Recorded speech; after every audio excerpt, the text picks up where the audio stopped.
Lesson 72. Holding grievances is an attack on God's plan for salvation. While we have recognized that the ego's plan for salvation is the opposite of God's, we have not yet emphasized that it is an active attack on his plan and a deliberate attempt to destroy it. In the attack, God is assigned the attributes which are actually associated with the ego, while the ego appears to take on attributes of God.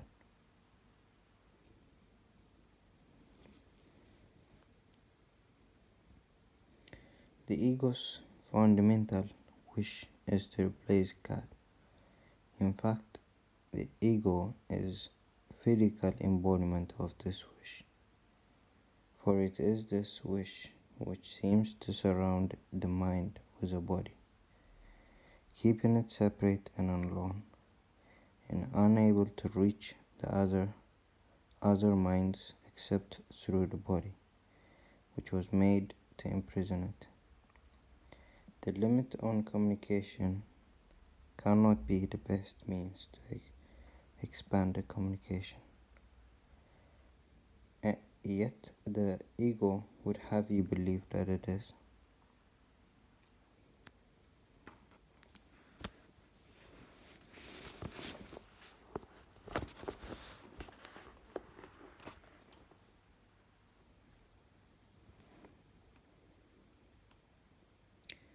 Although the attempts to keep the limitations which a body would impose is obvious here, it is perhaps not so apparent why holding grievances is an attack on God's plan for salvation. But let us consider the kinds of things which you are apt to hold grievances for. Are they not always associated with something a body does? A person says something we do not like. He does something that displeases us. He betrays his hostile thoughts and his behavior.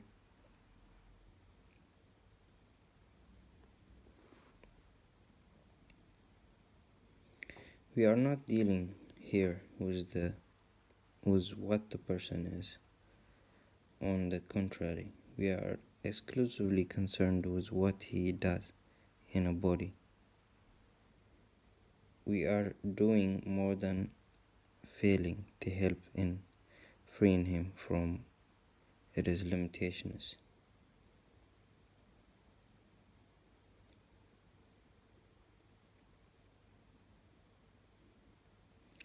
We are actively trying to hold him to it by confusing it with him and judging them as one. Herein is God attacked, for if his Son is only a body, so must he be as well. A creator wholly unlike his creation is inconceivable. If God is a body, what must his plan for salvation be? What could it be but death? In trying to present himself as author of life and not of death, he is a liar and a deceiver, full of false promises and offering illusions in place of truth. The body's apparent reality makes this view of God quite convincing. In fact, if the body were real, it would be difficult indeed to escape this conclusion. And every grievance that you hold insists that the body is real. It overlooks entirely what your brother is. It reinforces your belief that the body is that he is a body, and condemns him for it, and it asserts that his salvation must be death, projecting this attack onto God. and holding him responsible for it.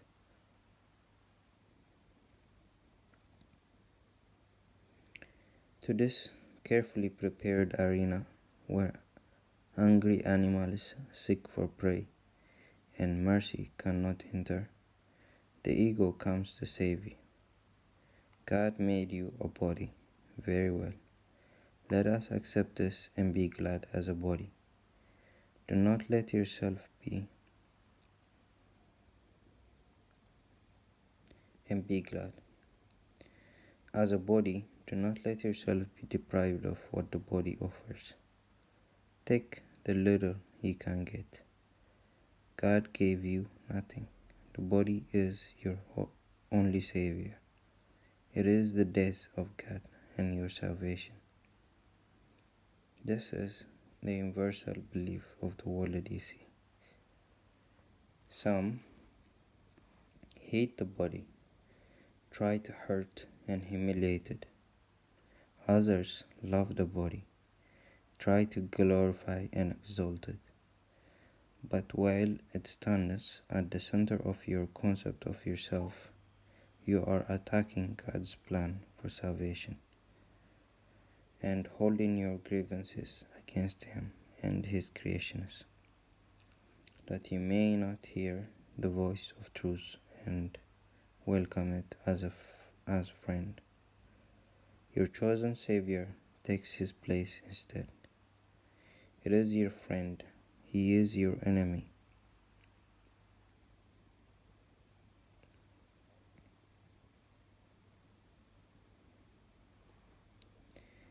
We will try today to stop these senseless attacks on salvation.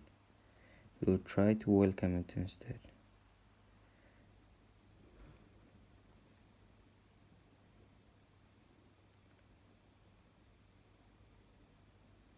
Our upside down perception has been ruinous to our peace of mind.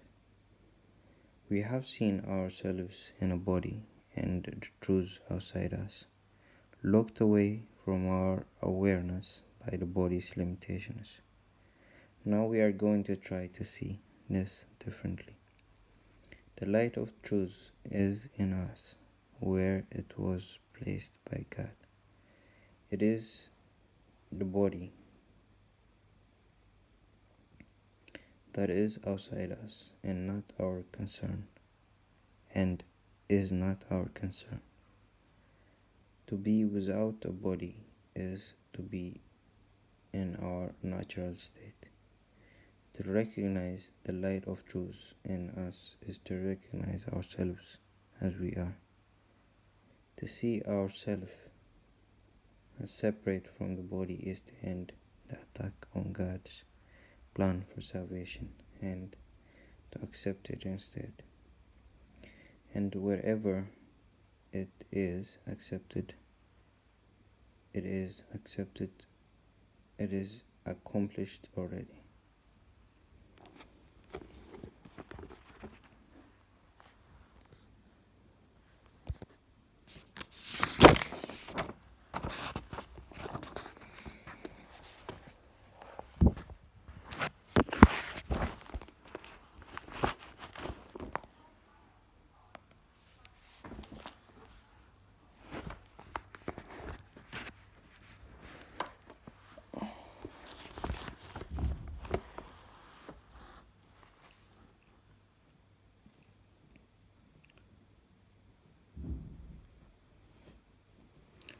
Our goal in the longer practice periods today is to become aware of that God's plan for salvation has already been accomplished in us. To achieve this goal, we must replace attack with acceptance. As long as we attack it, we cannot understand what God's plan for us is. We are therefore attacking what we do not recognize. Now we are going to try to lay judgment aside and ask what God's plan for us is. What is salvation, Father? I do not know. Tell me that I may understand. Then we will wait in quiet for his answer.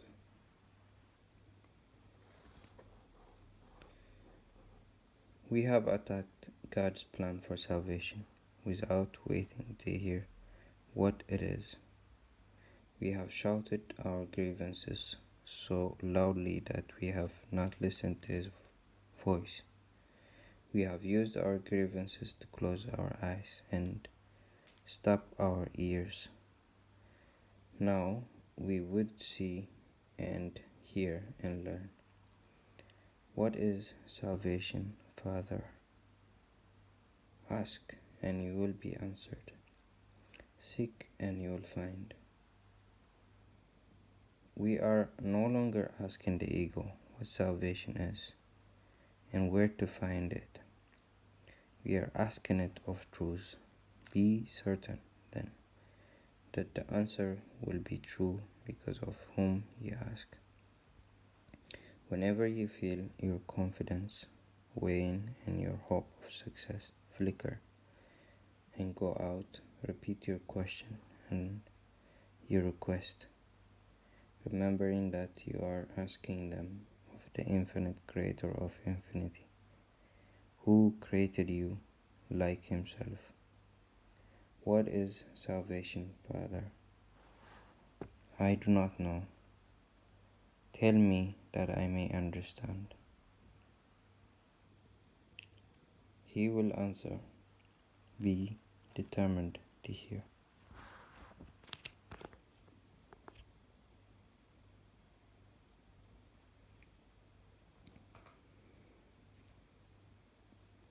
One or perhaps two shorter practice periods, an hour will be enough for today, since they will be somewhat longer than usual. The exercises are as follows.